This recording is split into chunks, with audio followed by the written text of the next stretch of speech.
குற்றம் நேர்வதற்கு முன்னமே வராமல் காத்து கொள்ளாதவனுடைய வாழ்க்கை நெருப்பின் முன் நின்று வைக்கோல் போர் போல் அழிந்துவிடும்.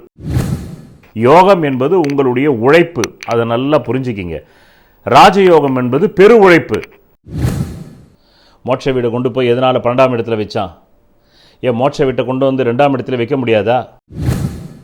ஏனென்றால் இது நிச்சயமற்ற பலன்கள் தான். தினப்பலனாகட்டும், வாரப்பலனாகட்டும், மாத ராசி பலனாகட்டும், சனி பெயர்ச்சியாகட்டும், குரு பெயர்ச்சியாகட்டும், வருடக்கோள் பெயர்ச்சியாகட்டும். சரி மேருஜி, இவ்வளோ விஷயம் விவரமாக தெரிஞ்சிருக்குது, நீங்கள் எதுக்காக சொல்கிறீங்கன்னு கேட்குறீங்களா?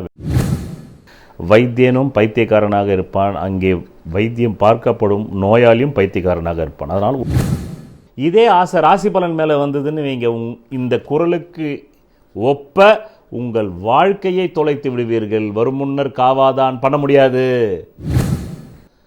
ராசி பலனில் உங்கள் லக்னாதிபதியின் பலம் பலவீனம் தெரியுமா? உங்கள் லக்னாதிபதியின் பலம் பலவீனம் ராசி பலனில் தெரியுமா? உங்கள் லக்னாதிபதியின் பலம் பலவீனம் தெரிஞ்சாதான் உங்களுக்கு நோய் வந்தால் குணமாகுமா ஆவாதான்னு சொல்ல முடியும். உங்கள் தனாதிபதியினுடைய பலம் பலவீனம் தெரிஞ்சாதான் உங்கள் குடும்ப கஷ்டம் தீருமா தீராதான்னு சொல்ல முடியும். உங்கள் தைரியஸ்தானாதிபதியுடைய பலம் தெரிஞ்சாதான் நீங்கள் தைரியமாக எதிலாவது முயற்சி எடுப்பீங்களா எடுக்க மாட்டீங்களான்னு சொல்ல முடியும். ஜோதிடத்தின் அடிப்படை தத்துவத்தை இப்பொழுது நீங்கள் புரிந்து கொள்ள வேண்டும். கேந்திர கோணாதிபதிகள் சேர்க்கையினால் மட்டுமே நீங்கள் ராஜயோகத்தை அடைய முடியும் என்று பழம்பெரும் ஜோதிஷ நூல் சொல்கிறது. ஆனால் அது உங்களுடைய ஒரு திருமண வாழ்க்கையை முடிச்சு வச்சிருமா? ஆனால் அது உங்களுடைய பாலுணர்வில் உங்களுக்கு திருப்தியற்ற நிலைமையை திருப்தி உள்ளதாக மாற்றிடுமா?